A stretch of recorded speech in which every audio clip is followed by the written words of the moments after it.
ever thought of why do teens commit suicide? What parents need to know?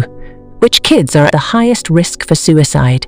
If you're worried about your child's risk for suicide, you are not alone. In emergency departments across the world noted a sharp rise in 12 to 30-year-olds needing treatment for suicidal thoughts or actions. And in a recent federal survey, more than 4 in 10 high school students reported feeling persistently sad or hopeless, while 1 in 5 said they'd thought about suicide. Grief, isolation and fear caused by the COVID-19 pandemic may have been possible causes, but experts say the pressures that can lead young people to consider suicide have been rising for years. Caring and informed family support can help kids cope when life feels overwhelming. You will feel better prepared to help your child when you know more about these suicide risk factors. 1. Previous suicide attempts. Young people who have already tried to take their lives face higher risks for suicide. Risks remain high for at least 1 year after a suicide attempt, so follow-up care is crucial. One study shows that the stigma and shame people feel after trying to end their lives may drive them to try again. After a suicide attempt, research also suggests that self-harm, such as cutting, places kids at higher risks for suicide in the following year. 2. Family experiences.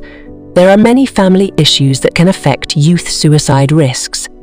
For example, research shows that when one family member dies by suicide, others in the same family are more likely to take their own lives. Kids who live with abuse, violence, and other forms of trauma are also at greater risk of suicide. Separation from loved ones due to death, divorce, deployment, deportation, incarceration, and other factors can cause mental health struggles that may contribute to suicide risks, as can the loss of stable housing. Studies also suggest that kids who are adopted and those who have spent time in foster care are more likely to be exposed to trauma and adversity.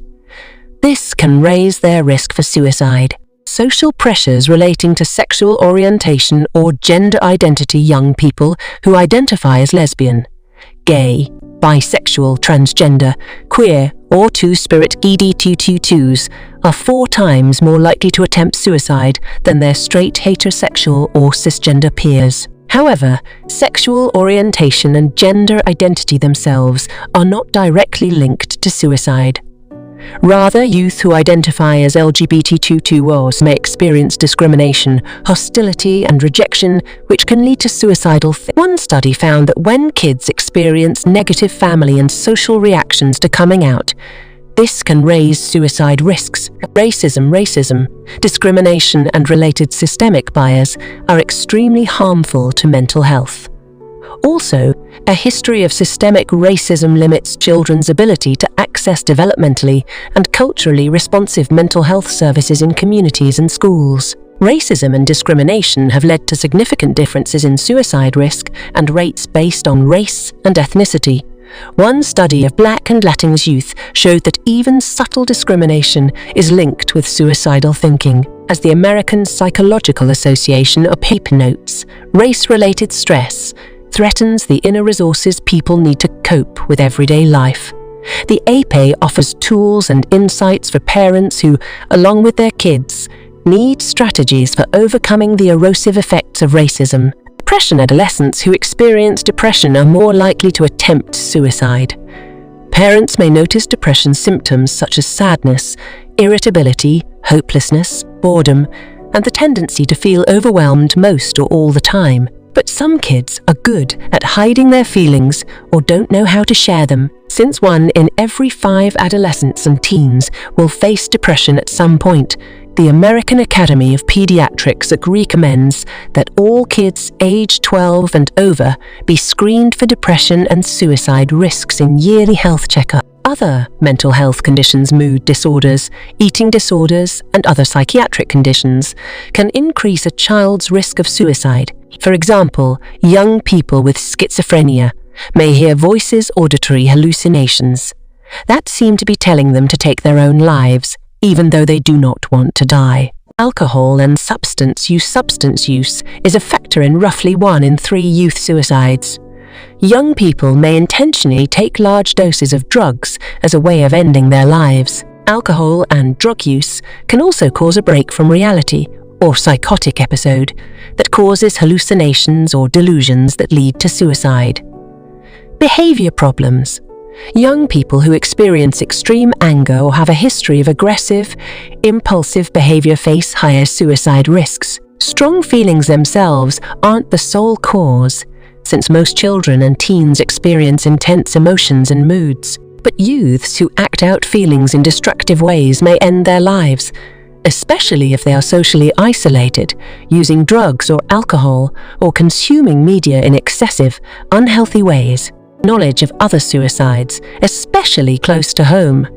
One study showed that when young people learn about the suicide of someone they know, they are more likely to consider or attempt suicide. Parents should pay close attention when suicides happen, especially when losses involve family members, friends, or school peers. Children and teens may need extra support, including professional counseling, to cope with strong feelings. Easy access to guns. Firearms are the top cause of death for teens 15-19 years old who die by suicide. Even when guns are locked up, studies show that teens who live in homes with firearms are more likely to kill themselves than those in homes without guns. Teens, whose brains are still developing, tend to be more impulsive than adults. A momentary decision to attempt suicide with a gun often leaves no chance for rescue. The safest home for children and teens is one without guns. If guns are kept in the home, they should be stored safely, locked and unloaded, with ammunition stored separately in a locked location. Family members should make sure the child does not know the codes to the locks or the location of keys. Bullying and cyberbullying. Kids who are bullied, and those who bully others, face higher risks of suicidal thoughts and actions. This is true whether bullying happens face-to-face or online cyberbullying. A 2021 study found that adolescents who were bullied online were roughly 12 times more likely to have suicidal thoughts than peers who were not. What makes a teen more susceptible to suicide? There is no list that outlines how prone a teenager may be to suicide. However, there are a few common risk factors that tend to increase their tendency towards suicide. Attachment issues in early childhood trauma, learning disabilities, developmental delays, mental health issues. While these risk factors don't mean that a teen will commit suicide, our children may have learned unhealthy coping mechanisms as they face those challenges. Our teens can become even more vulnerable as they are exposed to peer pressure, cultural messages, technology, social media, and cell phone use addictions. A child's early years are spent drawing conclusions about themselves, others, God, and the world around them. The Bible tells us to know the truth and the truth will set you free, John 32. When there are deficits in their belief systems and thinking, teens can easily be drawn down the path of despair and become more susceptible to suicide. Thank you for watching this episode. Next episode is about how to control youth on suicide.